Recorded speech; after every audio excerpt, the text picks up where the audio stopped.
Nathan grabbed the doorframe, hardly breathing. In 6 months, Oliver hadn't voluntarily approached anyone, not even his own father.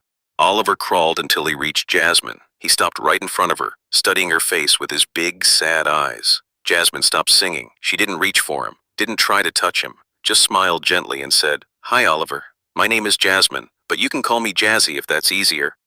Oliver stared at her for a long moment. Then slowly he climbed into her lap, put his head on her chest, and closed his eyes. And for the first time in 6 months, Oliver looked peaceful.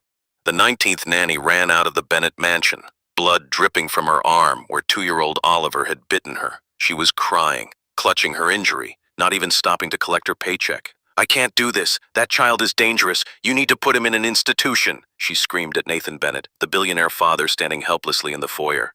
Behind them, Oliver's screams echoed through the massive house. Raw, desperate sounds that didn't even sound human anymore. The sounds of a child who'd forgotten how to be a child.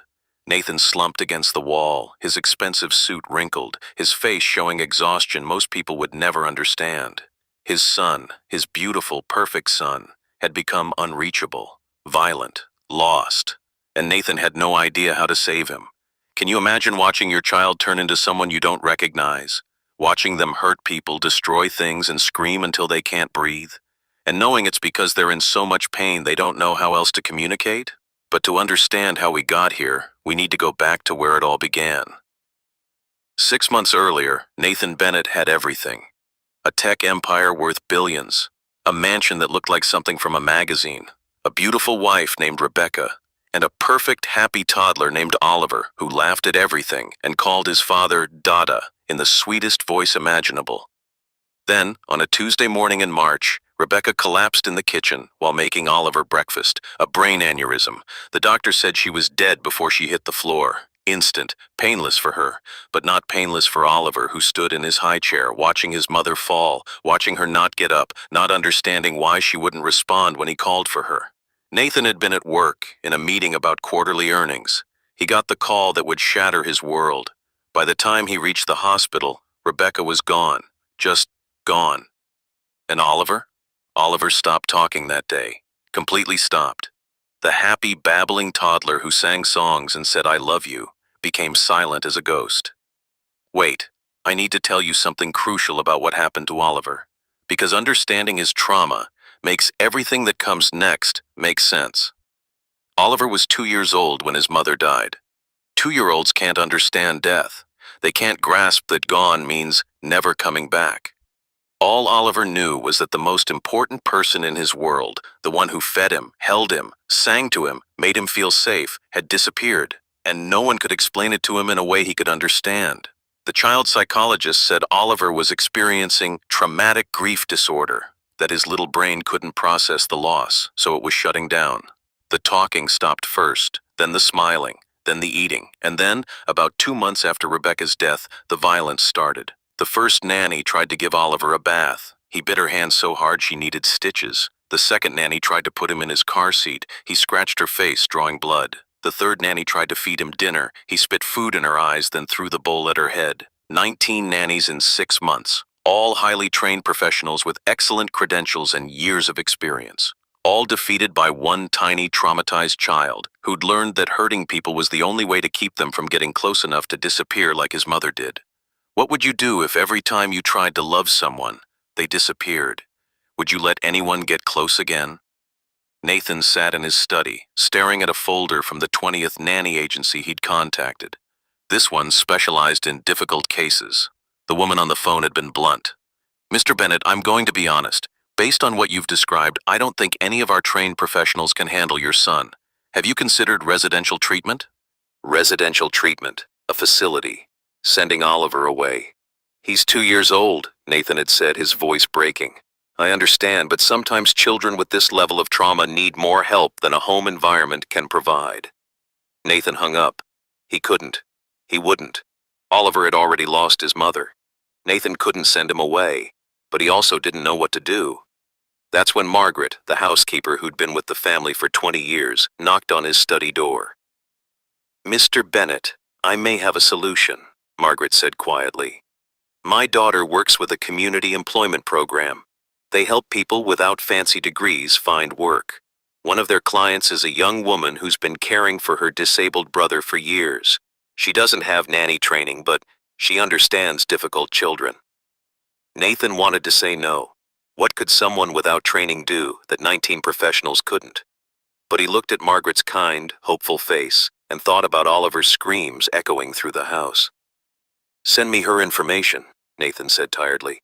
"At this point, I'll try anything." Little did Nathan know, saying yes to this untrained caregiver would either save his son's life or destroy what was left of his family. There would be no middle ground.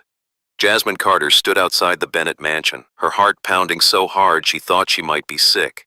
The building looked like a palace. White columns, perfectly trimmed hedges, a fountain in the circular driveway that probably cost more than every place she'd ever lived combined.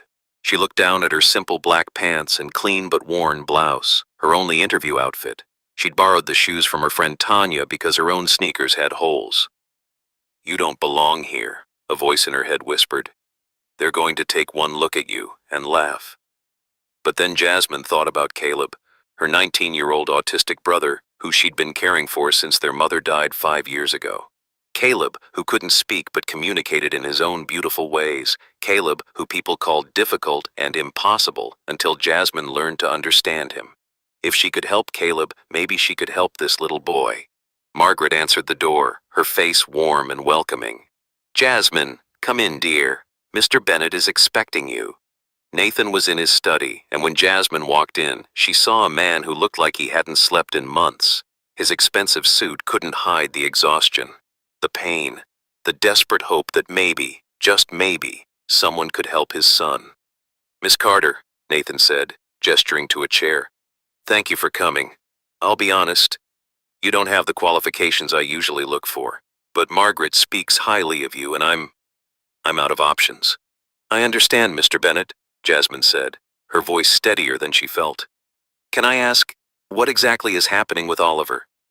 Nathan told her everything, about Rebecca's death, about Oliver's silence, about the 19 nannies, about the biting, the spitting, the violence that came from a child too small to understand his own pain.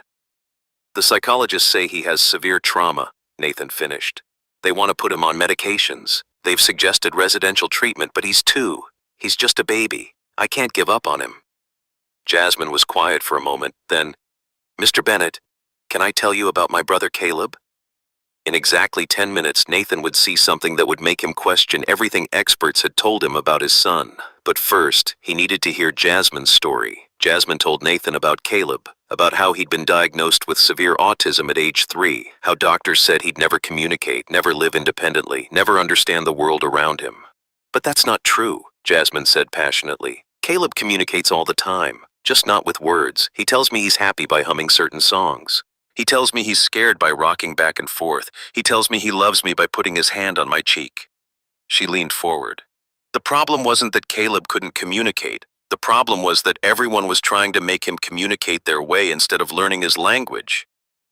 Nathan stared at her. Nobody, not one of the psychologists, not one of the nannies, had said anything like this. "You think Oliver is trying to communicate?" Nathan asked. "I think Oliver is screaming the only way he knows how, and biting and spitting are his words for 'don't leave me' or 'I'm scared' or 'I miss my mama.' Nobody's listening to what he's actually saying." Nathan felt something shift in his chest. Hope, tiny and fragile, but real. "Would you like to try?" Nathan asked. "I can't pay you what I paid the trained nannies, and I have to warn you, Oliver will probably try to hurt you. Everyone he's attacked has needed medical attention." Jasmine stood up. "Can I meet him now?" Nathan was surprised. "Now? Don't you want to discuss salary, benefits, the job details?" "We can discuss that if he lets me stay," Jasmine said simply. "First, let's see if he wants me here. Actually, let me pause here because what happened when Jasmine met Oliver would become the moment everything changed. Not just for them, but for how Nathan understood his son. They found Oliver in his nursery, a beautiful room with expensive toys, a hand-painted mural of animals, and a custom bookshelf filled with children's books. None of which Oliver touched anymore. Oliver sat in the corner, his back against the wall, his knees pulled to his chest. He was rocking back and forth, a behavior that had started a month ago and never stopped. His face was tear-stained, His clothes were dirty because he fought anyone who tried to change them. Margaret, who'd been watching him, whispered, "He's been like this for 3 hours. Since the last nanny left, he won't eat, won't move, just rocks." Nathan started to walk toward his son, but Jasmine gently touched his arm. "May I try something? Alone?" Nathan hesitated. "He'll hurt you. Then I'll leave, but let me try my way first." Nathan and Margaret stepped into the hallway, watching through the cracked door. Nathan's heart raced. This was either going to work or end with another trip to the emergency room. Jasmine walked into the room, but she didn't approach Oliver. Instead, she sat down on the floor, her back against the opposite wall, about 10 feet away from him. Then she started humming, a simple lullaby, soft and low, the kind of song mothers sing to scared children in the middle of the night. Oliver kept rocking, kept staring at nothing, showed no sign he'd even noticed someone new was in the room. Jasmine kept humming, 1 minute, 2 minutes, 5 minutes. Then she started singing words, so softly Nathan could barely hear them through the door. "Hush, little baby, don't say a word. Mama's gonna buy you a mockingbird." Oliver's rocking slowed, just a little. His eyes flickered toward Jasmine, then away. "And if that mockingbird don't sing, Mama's gonna buy you a diamond ring." Oliver stopped rocking. His head turned, looking at Jasmine fully for the first time. "And if that diamond ring turns brass, Mama's gonna buy you a looking glass." Jasmine had tears running down her cheeks as she sang, but her voice never wavered. She wasn't looking at Oliver. She was just sitting there, singing, like she had all the time in the world. Then something impossible happened. Oliver uncurled from his corner. Slowly, hesitantly, he started crawling across the room toward Jasmine. Not fast, not confidently, like someone who'd been hurt but was willing to take one more risk. Nathan grabbed the doorframe, hardly breathing. In 6 months, Oliver hadn't voluntarily approached anyone, not even his own father. Oliver crawled until he reached Jasmine. He stopped right in front of her, studying her face with his big, sad eyes. Jasmine stopped singing. She didn't reach for him, didn't try to touch him, just smiled gently and said, "Hi, Oliver. My name is Jasmine, but you can call me Jazzy if that's easier." Oliver stared at her for a long moment.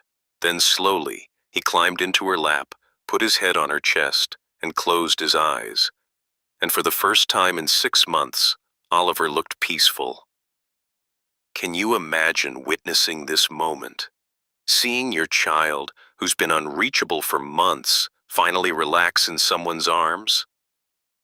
Nathan stumbled into the room, tears streaming down his face. Jasmine looked up at him and put a finger to her lips, then nodded toward Oliver, who was breathing deeply, almost asleep. "Don't wake him," she whispered. "This is the first time he's felt safe in months. Let him have this." Nathan knelt beside them, looking at his son's peaceful face. "How did you do that?" "I didn't do anything," Jasmine whispered back. "I just let him know I wasn't going anywhere, that I wasn't going to force him to do anything, that he was safe." "But the others tried that. The nannies, the therapists. Did they? Or did they try to control him, manage him, fix him?" Jasmine looked at Nathan with compassion. "Oliver doesn't need someone to fix him, Mr. Bennett. He needs someone to understand him." Nathan wiped his eyes. "Can you start tomorrow? I'll pay you whatever you want. Double what I paid the others. Triple." "I'll start now if you want," Jasmine said. "But we need to talk about approach. No more therapists who treat Oliver like a problem. No more punishments or timeouts or reward charts. Just patience and understanding until he's ready." "Anything," Nathan said. "Whatever you think he needs." But what Nathan didn't know was that his mother, Victoria Bennett, had been watching from the hallway. And Victoria didn't trust this untrained black woman who'd somehow bewitched her grandson in under an hour. Victoria was already planning to find out everything about Jasmine Carter, and what she found would nearly destroy the fragile hope that had just been born. That night, after Jasmine left, Oliver cried but didn't bite or spit, just clung to Nathan and eventually fell asleep. Victoria called her son into the library. "Nathan, we need to discuss this woman you've hired. Her name is Jasmine, Mother, and she accomplished in 1 hour what 19 professionals couldn't do in 6 months." "Exactly," Victoria said. her voice sharp. Doesn't that strike you as suspicious? As unnatural? How does a woman with no training, no credentials, no background in childcare manage to calm a traumatized child that quickly? Nathan frowned. You saw what I saw. Oliver responded to her kindness. Or he's being manipulated, Victoria countered. Nathan, this woman is poor. She's desperate. She's living with friends because she was evicted from her apartment. Don't you think it's convenient that she's suddenly the only person who can help your son? You had her investigated? Nathan's voice went cold. Already? I made some calls, Victoria said unapologetically. And what I found concerns me. She has no education beyond high school. She's been barely surviving, taking care of an autistic brother with no support. Now suddenly she has access to a billionaire's home, to a vulnerable child. Can you really not see how this looks? Nathan stood up. What I see is a woman who understood my son when no one else could. What I see is Oliver peaceful for the first time in half a year. And what I see, Mother, is you making assumptions based on someone's economic status rather than their character. I'm trying to protect you, Victoria snapped, and protect Oliver. What happens when this woman decides she wants more? What happens when she threatens to leave unless you pay her? What happens when she uses your son's attachment to her to manipulate this family? Wait, because what Victoria was saying wasn't completely unreasonable. She'd seen people take advantage of her family before. Rich people are always targets for exploitation. But there's a difference between caution and prejudice. And Victoria was about to cross that line in a way that would hurt everyone. The next morning, Nathan woke to his phone ringing. His publicist, Amanda. Nathan, we have a problem. TMZ posted photos of you and Oliver with a woman they're calling the mystery caregiver. They're asking who she is and why a billionaire is trusting his traumatized son to someone with no credentials. Nathan's stomach dropped. How did they get photos? Someone sent them in. Anonymous tip. The story is already being picked up by other outlets. You need to get ahead of this. Nathan hung up and immediately called Jasmine. Don't look at any news sites or social media today. I'll handle this. Mr. Bennett, what's happening? Nothing you need to worry about. Just trust me. Can you still come today? Oliver needs you. Jasmine hesitated. She'd already seen the headlines that morning, already seen the comments calling her an unqualified intruder, and worse things she didn't want to repeat. I'll be there in an hour, Jasmine said quietly. When Jasmine arrived, Oliver ran to her, actually ran, something he hadn't done in months, and wrapped his arms around her legs. Jazzy, he said, his first word since his mother's death. Everyone in the room froze. Nathan felt his knees go weak. Margaret put her hand over her heart. Oliver, who hadn't spoken in 6 months, had just said Jasmine's name. But even as Nathan felt overwhelming joy and relief, he knew the battle was just beginning. The media wanted answers. Victoria wanted Jasmine gone. And somewhere out there, people were watching this family, ready to tear apart the one good thing that had happened to them in half a year. In exactly 72 hours, a man from Jasmine's past would see those news stories and decide to cash in on her newfound position. And his threats would force Nathan to make a choice. Protect his family's reputation, or protect the woman who'd saved his son. 3 days after Oliver spoke his first word, Jasmine's phone rang at 11 p.m. She didn't recognize the number, but something told her to answer. Well, well, well, look at you, Jasmine Carter, living the high life now with your billionaire boss. Her blood ran cold. She knew that voice. Gideon Morrison, her former landlord, the man who'd evicted her and Caleb 3 months ago, who'd kept their security deposit, who'd made threats when she couldn't pay the final month's rent. What do you want, Gideon? Jasmine asked, her voice shaking. I want what's fair, Gideon said smoothly. I've been reading about you. Saw you in those pictures with the Bennett kid. Must be nice working for a billionaire. Bet he pays you real good. I'm hanging up. Wait. Before you do, you should know, I've got some stories to tell about you, about how you trashed my property, about how you were always late with rent, about how you're an irresponsible person who can barely take care of her own brother, let alone someone else's kid. Jasmine felt tears burning her eyes. Those are lies. You know they're lies. Do I? Or are they just my version of events? And who's the media gonna believe? A struggling black woman with no credentials? Or a respectable property owner concerned about a child's safety? Unless, Gideon continued, his voice oily with menace, you make it worth my while to keep quiet. Let's say, $50,000. Small price for you to pay considering your new wealthy friends. I don't have that kind of money. Then you better figure out how to get it. You've got 72 hours, Jasmine. Otherwise, I'm going to every news outlet that'll listen. And you know what? They'll eat it up. Troubled caregiver manipulates grieving billionaire. Has a nice ring to it, doesn't it? He hung up, leaving Jasmine sitting in the dark, shaking, unable to breathe. What would you do if someone from your past threatened to destroy the one good thing that had happened in years? Jasmine didn't sleep that night. By morning, she'd made her decision. She couldn't let her past hurt Oliver or Nathan. She couldn't let Gideon use her to damage this family that was finally healing. She wrote a resignation letter, her tears falling on the paper as she explained she had to leave for personal reasons, and that Oliver would be fine with any qualified nanny who approached him with patience and love.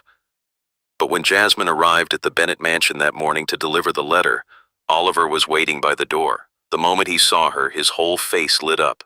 "Jazzy! Jazzy here!" he shouted, running to her and grabbing her hands. "We go play now?"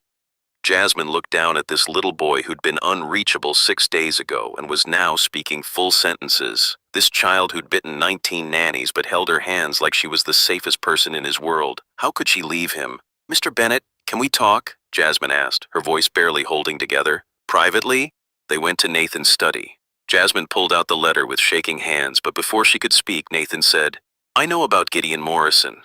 Jasmine's head snapped up. "What?" "He called my office yesterday, made the same threats to my assistant thinking she'd pay to protect the family. She recorded the call and immediately notified our legal team." Nathan's expression was hard. "Jasmine, extortion is a crime. He's not getting a penny and he's going to jail if he contacts you or us again." "But the stories he could tell are provably false," Nathan interrupted. "I had my team look into your tenancy. You were never late with rent until the month your brother was hospitalized and you had to choose between rent and medical bills. You left the apartment in perfect condition. We have the move-out inspection photos that Gideon tried to hide, and multiple former tenants have complained about his harassment." Jasmine started crying. "I was going to quit. I couldn't let my mess hurt Oliver." Nathan's voice softened. "Jasmine, you're not a mess. You're a woman who survived things that would break most people. And my son knows that. Children can sense authenticity. That's why Oliver trusts you, because you're real." Actually, let me tell you what was happening outside Nathan's office at that exact moment, because it would make the situation so much more complicated. A TMZ van was parked outside the mansion gates. Reporters had gotten word that something big was about to break about the Bennett family and their controversial caregiver. Gideon had contacted them despite Nathan's legal warnings, spinning his fabricated stories about Jasmine's dangerous incompetence. Inside, Victoria Bennett stormed into Nathan's study without knocking. "This is exactly what I warned you about," Victoria snapped, throwing a tablet on Nathan's desk, showing a gossip site headline. "Billionaire's shady nanny. What's Nathan Bennett hiding?"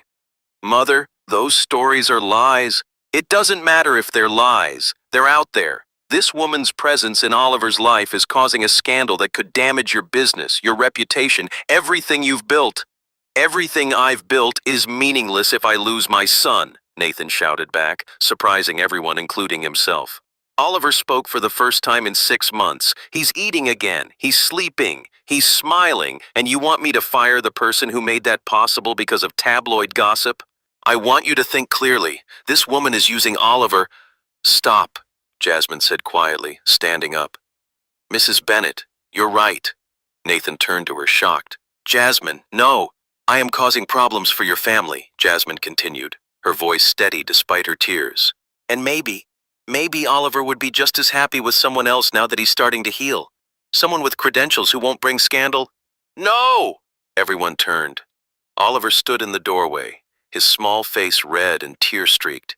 He must have heard the raised voices and followed them. "No, Jazzy, go!" Oliver ran to Jasmine and wrapped himself around her legs. "Jazzy, stay! Jazzy, stay forever!" What Oliver did next would make everyone in that room realize just how much was at stake. Oliver looked up at his father with eyes full of terror. "Mama went away. Mama never come back. Jazzy go away too?" The room went silent. This was the first time Oliver had mentioned his mother since her death. "Daddy make Mama come back?" Oliver asked, his voice breaking. Daddy make Jazzy stay? Nathan dropped to his knees, pulling his son into his arms. Mama can't come back, buddy. Mama's in heaven, but Jazzy's not going anywhere. I promise. He looked up at Jasmine over Oliver's head, his expression fierce. Nobody is making you leave. Not my mother, not Gideon Morrison, not the media. You're part of this family now, and we protect family. Victoria opened her mouth to protest, but then she really looked at Oliver, at the desperation in her grandson's eyes, at the way he clung to both his father and Jasmine like they were the only stable things in his shaking world. I still don't trust this, Victoria said, but her voice had lost its edge. But I don't want to hurt Oliver, not after everything he's been through. Then trust me, Nathan said. For once, Mother, trust that I know what my son needs. In exactly 2 hours, Nathan would do something that would either save Jasmine's reputation or make the scandal 10 times worse. But he'd made his choice. Some things were worth fighting for. Nathan called his publicist Amanda and told her to arrange an immediate press conference. Not a statement, a full press conference with questions, where he and Jasmine would tell their story completely and honestly. Nathan, this is risky, Amanda warned. If it goes wrong, it won't, because we're going to tell the truth. All of it. 2 hours later, Nathan stood in front of cameras in the mansion's main hall, Jasmine beside him, Oliver sleeping peacefully in her arms, the most powerful image anyone could have asked for.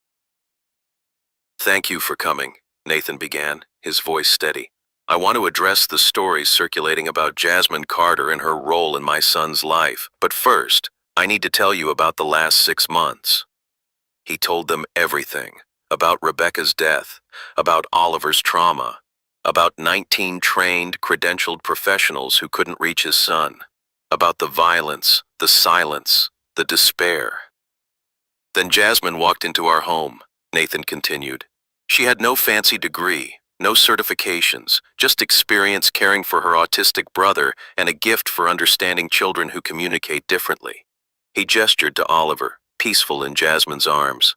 Within an hour, my son, who hadn't voluntarily touched another human being in 6 months, climbed into her lap.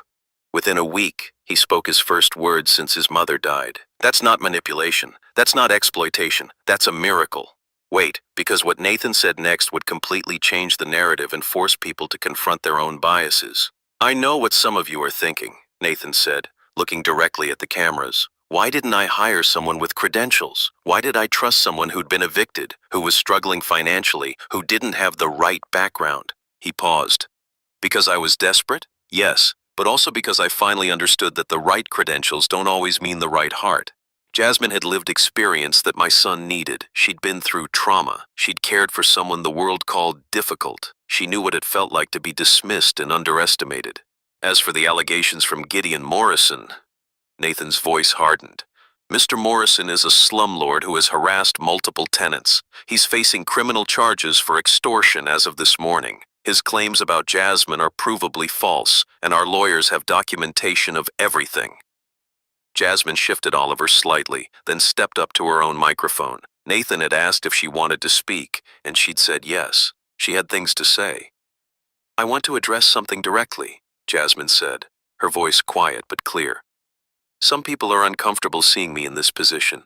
A black woman, without formal education, caring for a white billionaire's child. I get it. It doesn't fit the usual story. She looked down at Oliver, then back at the cameras. But Oliver doesn't see my color. He doesn't see my bank account. He doesn't care about my credentials. He sees someone who sits with him when he's scared, who sings to him when he can't sleep, who loves him exactly as he is, not as the world thinks he should be. Her voice grew stronger. I'm not trying to replace his mother. I could never do that. I'm just trying to help a little boy who's hurting find his way back to joy. And if that makes people uncomfortable, that says more about them than it does about me. One reporter started clapping, then another, then the whole room erupted in applause, not the polite kind, but the genuine kind that happens when people witness someone speaking truth to power.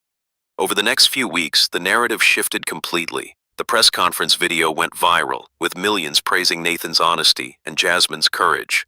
Dr. Patricia Henderson, the psychologist who'd criticized Jasmine's untrained approach, faced backlash from her own professional community and publicly retracted her statements. Gideon Morrison was arrested for attempted extortion and fraud.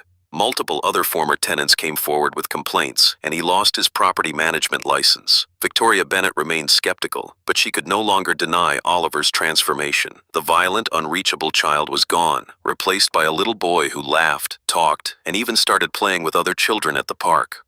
Nathan and Jasmine developed a deep respect for each other, built on their shared commitment to Oliver's well-being. Not romantic, though the tabloids kept trying to make it so, but something deeper. Partnership. Trust. Family. Have you ever had someone see the best in you when the world saw the worst? That's what Nathan and Jasmine gave each other. 6 months after Jasmine first walked through the Bennett mansion doors, Nathan built something special in the back garden, a sensory space designed specifically for Oliver and for Caleb, who now lived in the guest house.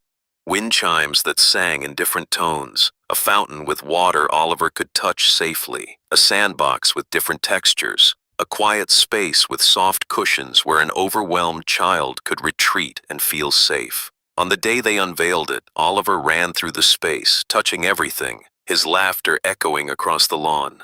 Caleb, who rarely showed emotion, smiled and hummed contentedly as he listened to the wind chimes. Jasmine watched them, tears of joy streaming down her face. Nathan stood beside her. "Thank you," Nathan said simply, "for not giving up on him, on us." "Thank you for trusting me," Jasmine replied, "when the world said I wasn't enough." Oliver ran over and grabbed both their hands. "Come play! Both come play!" They followed him into the sensory garden, this unlikely family formed not by blood, but by choice, by crisis, by the understanding that love doesn't require credentials, just presence, patience, and the courage to see past what society says someone should be to who they actually are. The story ends with Oliver's 3rd birthday party. Not a big fancy affair like Nathan might have thrown before, but a small gathering in the sensory garden with a few children from Oliver's new playgroup, Caleb, Margaret, and even Victoria, who'd slowly come to accept and appreciate Jasmine's place in her grandson's life. Oliver sat in Jasmine's lap, frosting smeared across his face, singing happy birthday at the top of his lungs, the same child who 6 months ago couldn't speak at all. Victoria approached Jasmine quietly. "I owe you an apology. A real one. I let my fear and my prejudices nearly destroy the best thing that happened to my grandson. I'm sorry." "You were protecting your family," Jasmine said generously. "I understand that. Still, thank you for being bigger than my small-mindedness. Thank you for loving him when I made it so difficult." Nathan watched them, his heart full in a way he hadn't thought possible after Rebecca's death. His son was happy, healing, learning to trust the world again. And it was all because a woman who society said wasn't qualified understood that the most important credential for caring for a traumatized child isn't a degree. It's a heart brave enough to sit with pain and patient enough to wait for healing. Sometimes the people who save us don't have the right credentials. They just have the right heart. This story is dedicated to every caregiver dismissed because they don't fit society's narrow definition of qualified. You are enough. You always were. If you enjoy this story, please like, share, and subscribe for more.